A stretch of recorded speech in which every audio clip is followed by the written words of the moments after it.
Hey guys, this is Greg at doityourselfmusicbiz.com. Back with another video today, but this one's going to be about field recording, a little bit about field recording equipment such as handheld recorders, shotgun mics, and the editing process that I use, as well as a little bit of noise reduction. So stay tuned, and I hope you enjoy the video.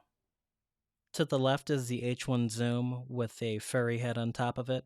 The H1 Zoom is about $80 to $100. The furry head, which is a little wind rejector, it's not that great, but I mean they do make better ones. This one cost me maybe about 20 bucks. The recorder in the middle is the dr40, which is one of my favorite because it has XLR inputs. It has two internal mics. It has dual recording. A lot of little features, and it's only 140. And the microphones, the internal ones, are actually pretty good quality. The headphones are Beyerdynamic or Beyerdynamic. I'm not sure how to pronounce it. They are the DT770 model. They are the most comfortable headphones I've ever worn in my life, and I can wear them. I've worn them in 14-hour sessions, just editing audio and stuff like that. No ear fatigue. They're extremely comfortable, and I can trust a mix out of them. This is my Rode shotgun mic. It's an Ntg1 shotgun. It's a hyper cardioid mic, so it gets more direct than a vocal condenser mic. Think of tunnel vision for a microphone if you can. And what it's sitting on is a Rode pistol grip. So the mic goes into the pistol grip, you hold it, and you point it at whatever sound that you're trying to capture. It helps with handling noise. Here is a much bigger windjammer. This is also made by Rode, and it fits on top of a shotgun mic. And what it does is it blocks wind. The microphone goes inside of this little hole here, and sometimes they call them Wookiee condoms.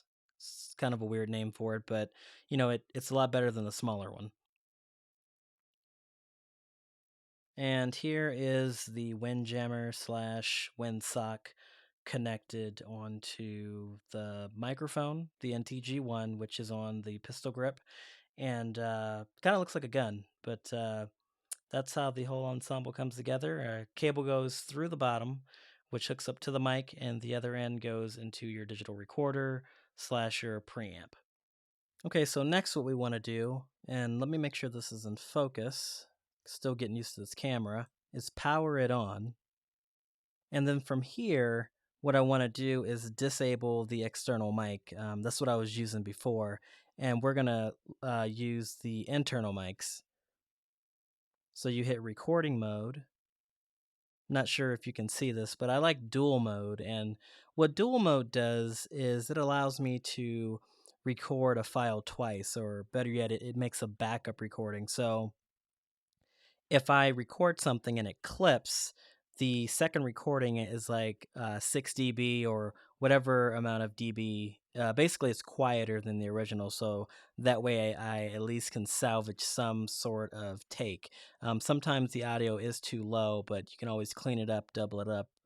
It doesn't always work, but it's a great feature, and you don't see that on many recorders, especially at this price. I think I got it for 140.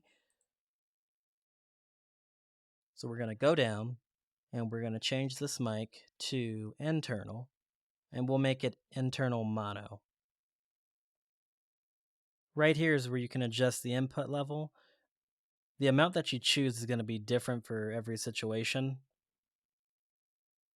I'm just going to turn this down. I like to be around 55, 60-ish. And what we're going to do is record some quarters spinning on the top of my laptop case.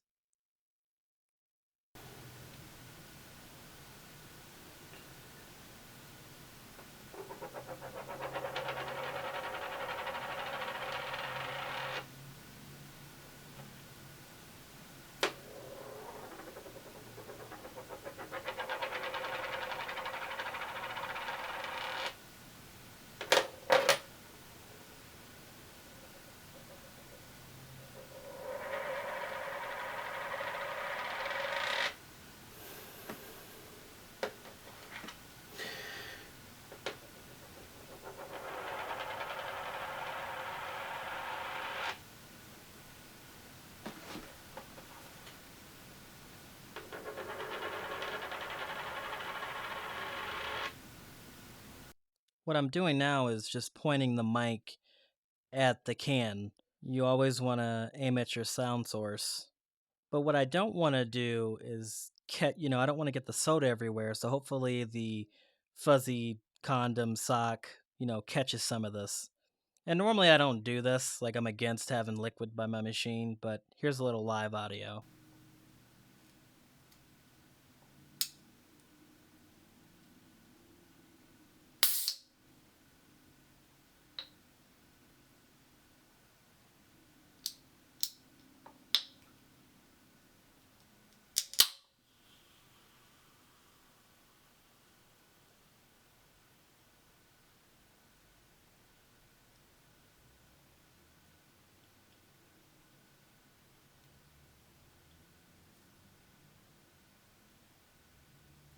Okay, so now I'm going to show you how to clean these files up because there was some background noise. If you paid any attention to the first portion of the video, you'll notice when I went to the live camera audio, you could hear all the trucks and the cars outside and the air conditioner going off and things like that.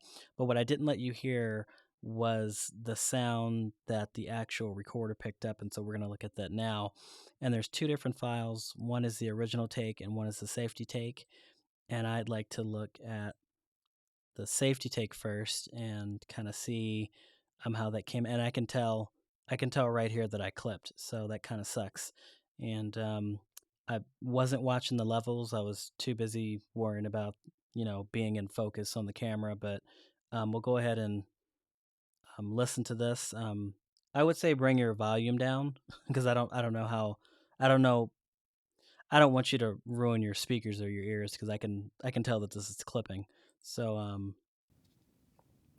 and you can hear background noise.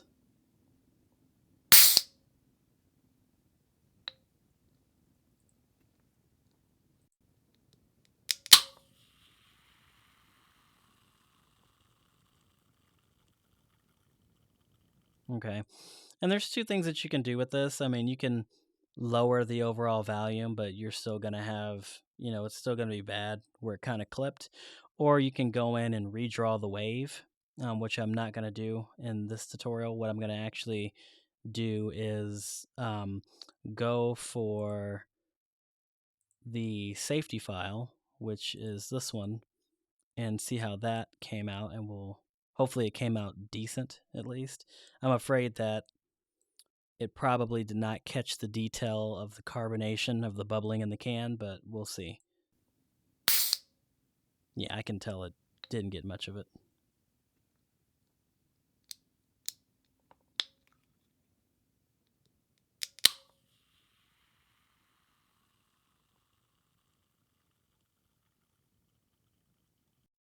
It got a little bit, so we'll go ahead and use this.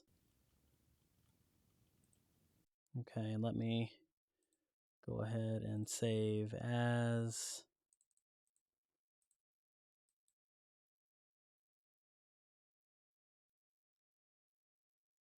Call it soda. Save it to the desktop. Now, Audition does have its own audio cleaner, but to be honest, I don't think it does a really good job, in my opinion. It leaves a lot of artifacts. I like Izotope a lot better. So we'll go ahead and load that up and hit play. And so what we do here is we take a selection of the noise.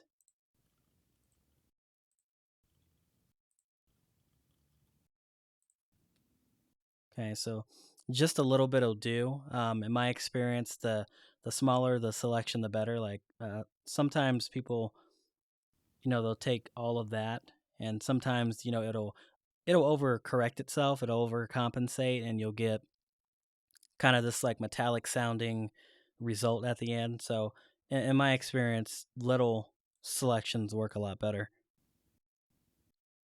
It's like that hiss, and then we'll go ahead and go to denoise. And what you want to do is you want to learn. You want to learn that capture this part. You want to learn it. So you hit learn. and I always hit preview. So I select the actual audio portion, and I want to hear the before and the after.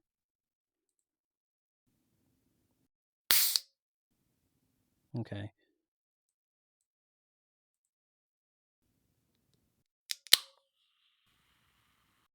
And that's not too bad.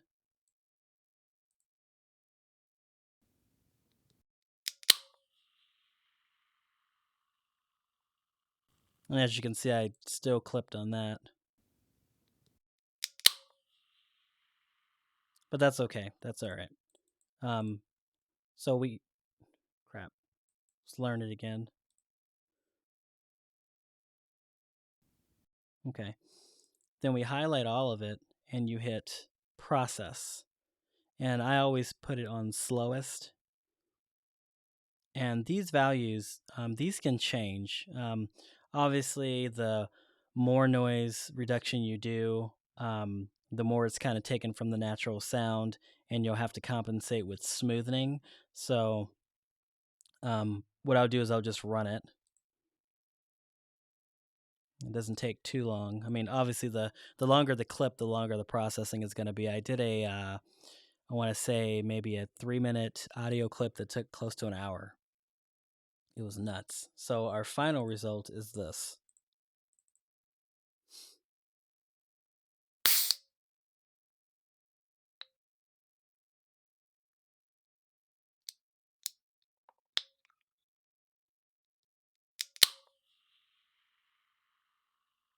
So that's how you clean up an audio file in Izotope.